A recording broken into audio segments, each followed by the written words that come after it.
आइए चलिए विश्लेषण करते हैं। बेस्ड ऑन मार्केट क्लोज हुआ है उसके मतलब डाटास को देखेंगे, उसके बाद हम विश्लेषण करेंगे कि क्या हुआ क्या नहीं हुआ और कल का माहौल कैसा रह सकता है। बहुत दिन से मैं डाल नहीं रहा था वीडियो, आइए फिर से डालते हैं। ठीक है, कुछ बना रहे हैं। तो पीसीआर जैसा कि ऊपर खुला 0.7 के आसपास खुला था और हमारा बंद हुआ है बैंक निफ्टी का पीसीआर 0.68। ये हमें नेगेटिव साइन दे रहा है। उसके बाद देन आफ्टर हम बैंक फिन निफ्टी देखते हैं। एक बार फिन निफ्टी में क्या पोजीशंस दिख रहे हैं। ओपन तो हुआ था ये 8.8 के आसपास और क्लोजिंग हुआ 6.68। ये भी एक नेगेटिव साइन की तरफ दिख रहा है, लेकिन नेगेटिव साइन दिख रहा है लेकिन कुछ ऐसा क्लोज मार्केट एकदम धीमा ही रहा पूरे दिन भर में। और इसमें हालांकि मुझे दिख रहा है ये भी ये 1 पॉइंट के ऊपर खुला था और क्लोजिंग लिया है 0.82, मतलब बेयरिश सेंटिमेंट्स दिख रहे हैं। तो ये बहुत अच्छी बात नहीं है। चलिए एक बार FIR-DIS का डाटा भी देख लेते हैं। FIR-DIS डाटा क्या बोल रहा है। तो ये बोल रहा है, हाँ, पिछले मंथ आपने देखा होगा कि मुश्किल से मुझे जहाँ तक लग रहा है एक दिन शायद ख़रीदारी हुई थी। मीन्स मई के मंथ में ओवरऑल सिर्फ एक दिन ख़रीदारी हुई थी FIS की तरफ से, मतलब ओवरऑल जो प्लस माइनस करके दिखते हैं। हाँ, ख़रीदारी बिक्री दोनों करते हैं वो अक्सर तो, लेकिन जो ओवरऑल होता है निकलता है नेट सेल परचेस वो निगेटिव होता था उनका। और बट अब इस मंथ में 3 बार इन्होंने ख़रीदारी एक तो 3 तारीख को ख़रीदारी जिसमें ऑल टाइम हाई हमने हिट किया था। उसके बाद फिर हम तगड़ी बिकवाली की इन्होंने काफ़ी तगड़ी, और उसके हम DIS ने भी साथ दिया उसमें, इसलिए बहुत लगभग 8% से ऊपर का मार्केट टूट गया था उस दिन 4 तारीख को। देन आफ्टर धीरे धीरे हम संभले और एक अच्छा 7 तारीख को एक अच्छे जगह फिर से हमने क्लोजिंग दी थी। लेकिन आज जैसा कि हल्का सा काफ़ी रेंज बाउंड मार्केट रहा और लास्ट में जाते थे हल्का निगेटिव होके बंद हुआ है market. That's not good. But क्योंकि FI ने फिर से लग रहा है कि बाइंग शुरू कर दी है, अगर ये शुरू कंटिन्यू रहता है तो फिर हम फिर से ऑल टाइम हाई को क्रॉस करने की क्षमता रख सकते हैं। इसको ध्यान में रखते हुए ठीक है। देखिए अगर ये देखा जाए नीचे में, तो ये जो था हमारा डाटा, ये सारे जो डाटा शो कर रहा है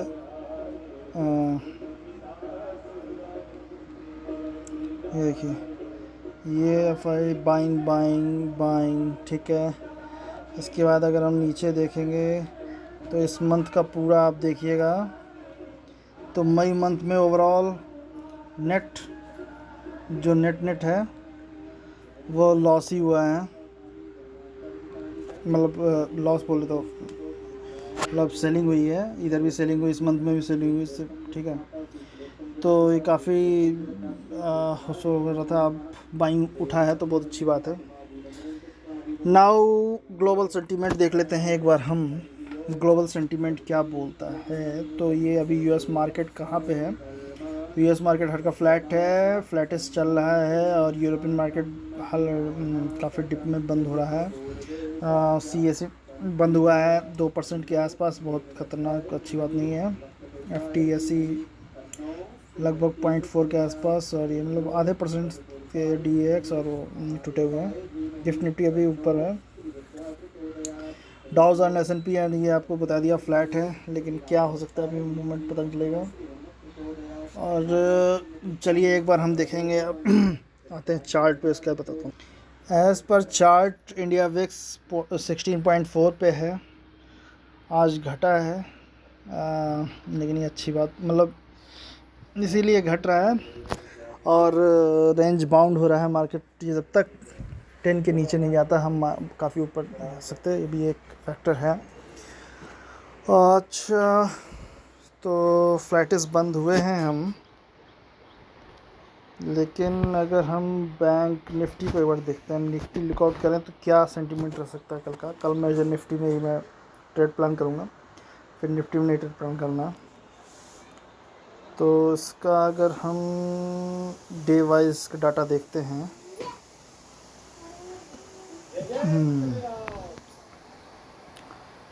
फिर से ऑल टाइम हाई टच करके और फिर ये हल्का सा नीचे आया है। इट्स गुड साइन, बहुत अच्छा। अब नेक्स्ट कैंडल एक बुलिस, काफ़ी गैप अप बुलिस होना चाहिए, तब जाके मज़ा आएगा। गैप अप बुलिस आज था, नीचे आ गया, ठीक है। तो फिर कल हल्का सा नीचे खुल के इस ये एक बहुत अच्छा काम करेगा रेजिस्टेंस का 23,185, ये रेजिस्टेंस का काम करना चाहिए। अच्छा, इधर आए, इसके नीचे जब जैसे ही आए आप एक बाई प्लान कर सकते हैं, ठीक है। लेकिन ये शुरुआती ट्रेड में ऐसा करना होगा, शुरुआती ट्रेड में ऐसा करूँगा सिर्फ। जैसे कि 9:15 बजे के बाद कभी भी ऐसा मौका मिला तो एक ट्रेड लूँगा, लेकिन उसके बाद जैसे ही 9:45 होने लगता है तो फिर वेट करना है 10 बजे का, फिर एक बार मार्केट रीडिंग लेना है। उसके बाद फिर से अगर पीसीआर नेगेटिव ही है, इंक्रीज़ नहीं हो रहा है, तो फिर हम नेगेटिव ही प्लान करना पड़ेगा। और नेक्स्ट टारगेट नीचे का होगा 23,000 के आसपास का, 23,050 या 23,000 भी जा सकता है, ठीक है। इन बातों को ध्यान में ज़रूर रखेंगे। पीसीआर तो हो गया। अब हमारा एक और चीज़ मैं बहुत अच्छे से देखता हूँ कि आरएसआई हमारा क्या बोल रहा है। बीच में मार्केट बहुत ही वॉलेटाइल हो गया था, बहुत ही मतलब काम नहीं कर पा रहे थे। इसके हिसाब से चार्ट तो दिखा रहा है कि हमने, लेकिन ये हमें गिरने नहीं देना चाहिए। अगर ज़्यादा से ज़्यादा गिरा तो 23,122, ठीक है। चार्ट पे ये दिख रहा है, यहाँ तक गिरना चाहिए। फिर से वही कल का जो अपर बैंड था जहाँ क्लोज हुए थे, वो हमारा एक रेजिस्टेंस से काम करेगा, फिर वहाँ से हम उठेंगे अगर यहाँ तक टच हुआ तो। और आरएसआई जैसा कि मुझे दिख रहा है, हाँ आरएसआई मुझे बहुत अच्छा दिख रहा है। ये बुलिश सेंटीमेंट दिखा रहा है आरएसआई हमारा 5 मिनट के टाइम फ्रेम पे। फिर निफ्टी 50 एक बुलिश सेंटीमेंट दे रहा है, जो कि बहुत ही अच्छा है। एक बार हम फिर निफ्टी का भी चार्ट देखते हैं। फिर निफ्टी क्या बोला, सेम, अगर सेम दे रहा है इस तरह से बुलिशनेस तो बहुत अच्छी बात है। इसने हालांकि तोड़ दिया है, मगर गुड एज द रेजिस्टेंस इसने तोड़ दिया। ये नेगेटिव सेंटेंस पूरा ही दे रहा है। ऐसा लग रहा है कल का भी 12 बजे तक का मार्केट जो है नेगेटिव ही रहेगा। 12 बजे के बाद कुछ हलचल होगी, एक बुलिश सेंटीमेंट आएगा। इसका क्या है भाई, इसका जो रेजिस्टेंस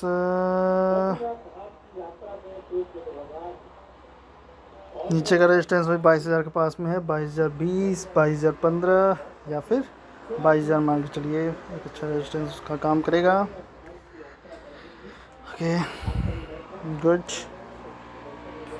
इतना कुछ देख लिया तो बैंक निफ्टी को क्यों छोड़ें हम, बैंक निफ्टी भी देख लेते हैं। बैंक निफ्टी का क्या हो रहा है। बैंक निफ्टी 5 मिनट का टाइम फ्रेम, काफ़ी दिन से मैंने देखा नहीं है बैंक निफ्टी को, क्योंकि मैं ट्रेड आजकल नहीं ले रहा हूँ। लेकिन ये भी एकदम रेजिस्टेंस लेवल पे आ गया, टूट गया तो अच्छा खासा टूटेगा। और ये आएगा आपका कम से कम 49,450 तक का टारगेट, या फिर 49,370 तक का भी आ सकता है। वैसे इसमें कोई बुलिशनेस का, इसमें सेम इसका और फिर निफ्टी का चार्ट जो सेम चीज़ दिखा रहा है। मगर निफ्टी का चार्ट यानी कि मूवमेंट जो है, निफ्टी अगर नेगेटिव साइड में आएगा तो निफ्टी इतनी नहीं गिरेगी जितना ये इनके गिरने के चांस दिख रहे हैं इन दोनों के। मगर फिर उतनी तेज़ी से उठ भी सकता है। दैट्स वाई कल निफ्टी की बैंक निफ्टी की एक्सपायरी है, हो सकता है वोलेटाइल हो जाए थोड़ा सा मार्केट। इसका नीचे का जो रेजिस्टेंस लेवल दिख रहा है, नीचे का रेजिस्टेंस लेवल 430 के आसपास का दिख रहा है, यानी कि यहाँ से लगभग 250 पॉइंट नीचे का टारगेट। देखते हैं क्या होता है। ये देखिए ऊपर का लेवल का क्रॉस किया था, वहाँ रुक नहीं पाया और दूसरे दिन काफ़ी लंबी गिरावट दिखाई दी थी। ये जो रेड कैंडल दिख रहा है आपको, ये जो रेड कैंडल दिख रहा है,